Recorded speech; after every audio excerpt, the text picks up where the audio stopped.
오늘 우리에게 주시는 하나님의 말씀은 마가복음 5장에서 6장까지의 말씀입니다. 마가복음 5장은 신약성경 60페이지에 있습니다. 4장 후반부에 이어 5장까지 이어지는 일련의 이적들은 바로 예수 그리스도께서는 누구신가 라는 점을 분명하게 깨닫게 해주는 사건들입니다. 거라사에서 귀신 들려 사회에서 추방된 사람, 또 부정한 병에 걸려 사람과 접촉할 수 없었던 여인, 그리고 죽은 소녀와 그로 인해 절망에 빠진 부모 등 죄와 어둠의 권세로 인해 생긴 다양한 상황을 예수님께서 해결해 나가시는 것을 우리는 보게 됩니다.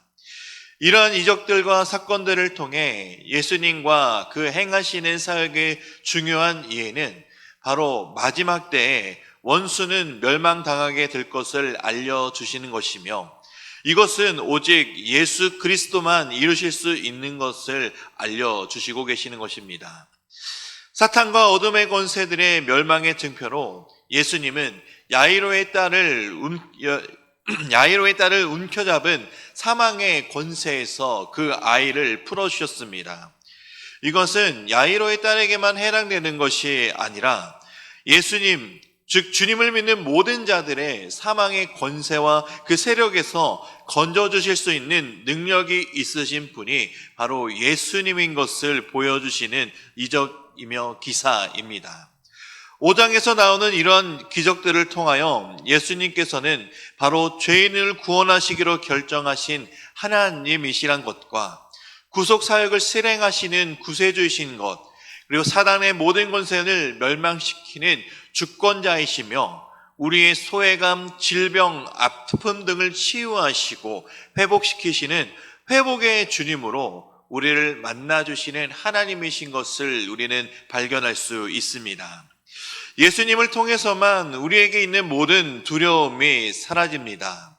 또한 예수님을 통하여 모든 혼돈과 상처와 고통, 사망까지도 극복되는 전 우주적인 구원이 완성되고 하나님의 나라가 실제임을 이러한 기적들과 사건들을 통하여 보여주고 있는 것입니다. 그러니 우리의 삶의 방향은 바로 하나님의 나라를 향해 가야 한다라는 사실입니다. 여전히 우리가 살아가고 있는 이 세상엔 사단의 세력이 크고 또 사악하며 우리를 괴롭히고 우리를 속일지라 할지라도 그 사단은 결국 주님 앞에 심판받고 멸망당하게 될 세력과 존재들입니다.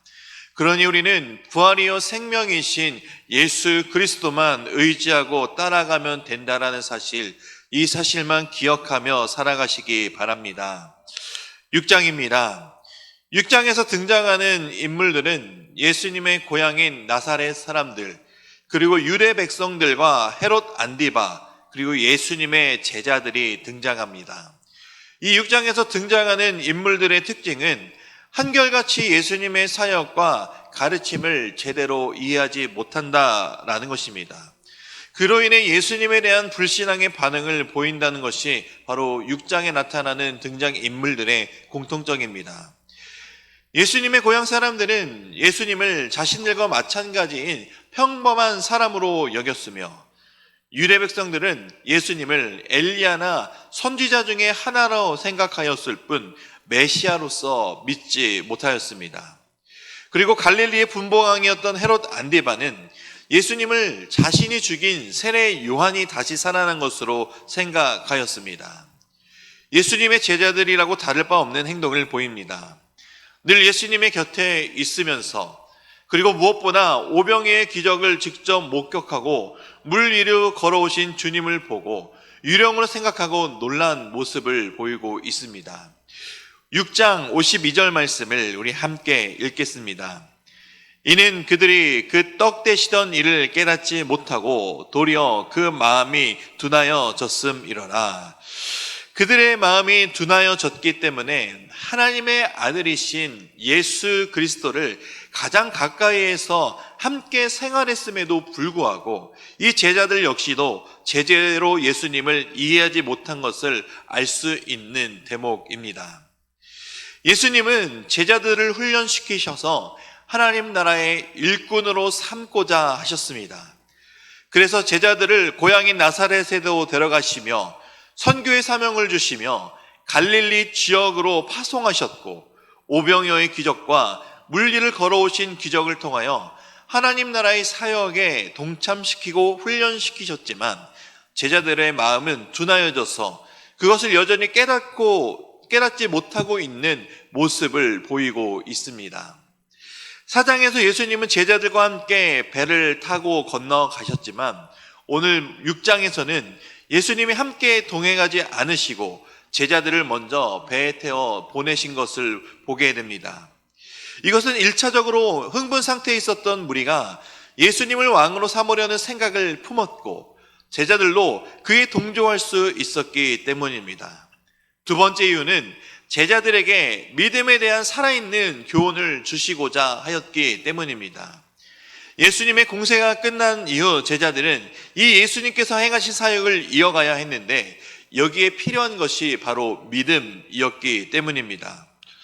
더군다나 6장에서 제자들은 매우 성공적인 전도 사역을 수행하였고 오병이어의 놀라운 이적에도 참여하여 영적으로 높은 감흥 상태에 있었습니다. 이 상태는 위험성을 또한 내포하고 있었습니다.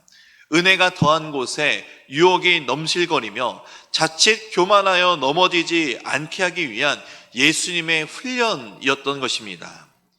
예수님은 제자들의 고조되어 있는 영적 흥분 상태를 아시고 무거운 풍랑의 짐을 주어 싸우게 하심으로 영적 균형 상태를 이루고자 하셨던 것입니다.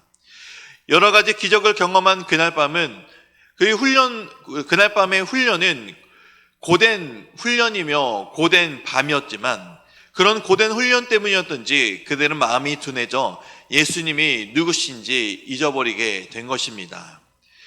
주님의 말씀을 믿고 듣고 순종하는 성도의 삶에는 고난과 역경이 따를 수 있습니다. 그러나 중요한 것은 그 고난과 어려움 속에 함께 하시는 분이 바로 우리 주님이시며 그 주님은 그 고난을 이기도록 또 이끄시는 선한 하나님이심을 우리는 항상 기억해야 합니다. 그러니 우리는 인생에 닥쳐오는 여러 가지 시련과 역경 속에서 오히려 더 하나님을 의지하고 붙들어가는 믿음을 더욱더 든든히 세워가야 할 것입니다. 바로 예수님이 우리와 함께 하시기 때문입니다. 풍랑 속에 힘겨워하는 제자들을 향해 물리를 걸어오신 주님께서 폭풍을 뚫고 고난과 역경을 잠잠케 하시며 우리에게 또한 다가올 것이기 때문입니다. 이제 말씀을 듣겠습니다. 마가복음 5장에서 6장까지의 말씀을 경청하실 때 우리에게 주시는 하나님의 음성을 들으시기 바랍니다. 주의 말씀은 내 발의 등이요 내 길의 빛이니이다. 아멘.